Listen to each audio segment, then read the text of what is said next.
Try to calm myself down, listen to music, try not to think about it too much, watch the fights and see what other people doing, be aware of the thing that's going on around you. In a match, I use a real simple training technique, and it's basically just deep breathing, and I breathe in 3 times, and I repeat, like, I'll say one word, relax, and then the next word, ready, and then okay, and then I can shoot again.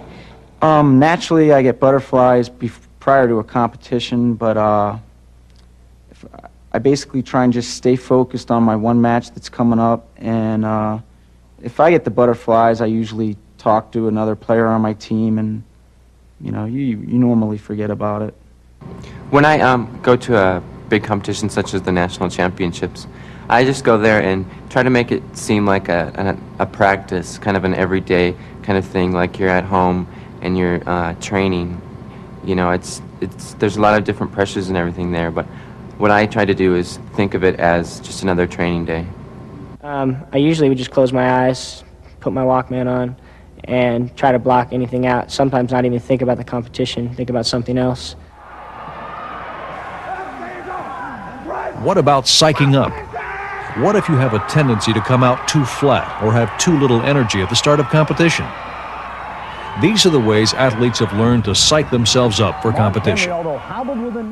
Well, when I psych myself up, I just, tell myself that I can do it. I think being confident is probably one of the most important things. Just going into the jump saying, you've done it a lot in practice, and now it's the competition, and just imagining the competition as just another practice, another day-to-day kind of thing. At tournaments, when I need to psych myself up if I'm flat or whatever in the morning, maybe I listen to hip-hop music or rap or something fast, any sort of fast music. And then I try to watch other people's matches, watch other people who are playing with a lot of intensity, and just try to imagine myself being in their position. I can hear my coach all the way up to the point where I grab that bar, and once after that, everything's shut out. I can't see the judges, I can't see anybody in the audience, I can't hear nothing. It's just, I visualize myself before I do the lift actually doing it. So once I grab that bar, you feel that energy run through your body, and that's when I get really fired up, is when I get a hold of that cold iron. If I'm flat and I don't feel real motivated for a match, I think back to all the training I've put forth and other tournaments that I've done real well in, and I use my coach and my other competitors to help boost me up, give me a little energy for the match. There are 2 critical steps to keeping your cool under pressure. The first is to have your body at the right energy level for optimal performance. The second step is to have your mind calm and focused. Many athletes develop good concentration and focus by having a mental routine, which they run through every time before they compete. When I go on a meet, before I go up to the platform and climb the steps, I jump in the water. A lot of people say, why do you jump in the water? And I say, well, it's because that's what I do in practice. I'm wet, and I climb up the steps, and so I pretend that I'm just in a practice situation. When I go up, climb up the steps, I'm thinking about what I want to do on this dive, not about what I did on the other dive or what I'm going to do on the next dive, just this dive, because I know I only have control over right now. And I focus on positive things, and usually about 2 things, maybe 3, but never more than 3.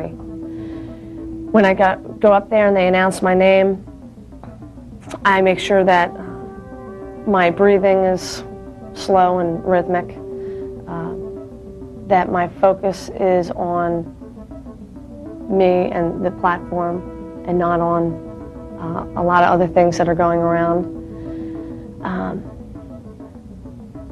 I make sure that I'm thinking about the 2 things that I want to think of. When I'm on the line, I do go through a set routine with myself. Usually I'll stand on the line and the first thing I'll do is watch myself shoot the arrow before I even shoot it. and I'll use my breathing technique, and I'll go through the whole setup of putting my arrow in my bow, and you know, bringing my bow arm up and bringing the string back and shooting it through my head even before I even start it. And I'll go through that first, and then I'll go through the whole step with the arrow in the bow itself. I start by taking 2 deep breaths. During that time, I'm relaxing and maybe doing a little visualization of what I want a perfect sight picture to look like. On the 3rd breath, then I'll open my eyes, lift the rifle up, and point it roughly at the target. On the 4th breath, I'll fit the rifle into my shoulder a little bit more tightly, make sure everything is comfortable in the position. On the 5th breath, then I'm really shifting my attention toward the target a little more and making sure that I'm ready to shoot the shot. The 6th breath would be a little more shallow so it doesn't disrupt me as much, and then I'm really focusing my attention almost completely on the target.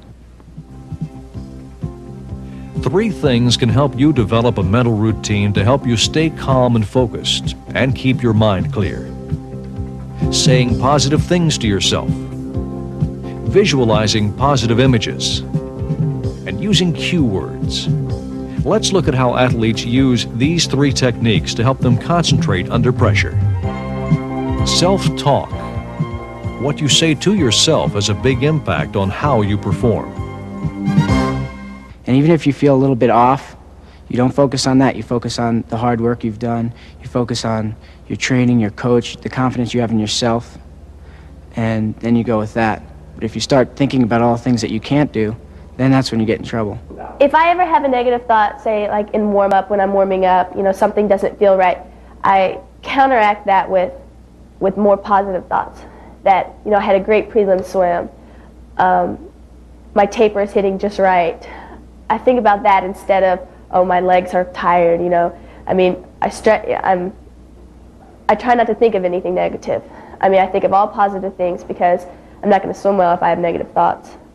When I'm in a situation where I'm running out of time and I can't do that, then it's very important for me to be able to deal with that negative thought effectively and get it out of my mind. I feel like if I try to shoot the shot while that negative thought is there, then it's just going to really make it impossible for me to perform the way I need to. What you choose to imagine before you compete can affect whether you play well or poorly. Mental imagery and things I do like that before a race are usually things I've done through the season. Sometimes it's during practice where I picture myself during the race and I picture, because sometimes during practice you feel the way you do during the race, so you try to fight through that. And so you visualize the race during practice. Oftentimes at nighttime, before I go to bed, I close my eyes and visualize what I want the race to feel like, what place I see myself in, what happens if I'm in first place, what happens if I'm in last place, what happens if I feel this way. And I go through every positive and negative thing that could happen through the race and just try to visualize it that way so I know what to expect when I get there and not be shocked by something. And you have to know, when you do your visualization before competition, you need to rehearse the nervousness, not only the performance. You need to realize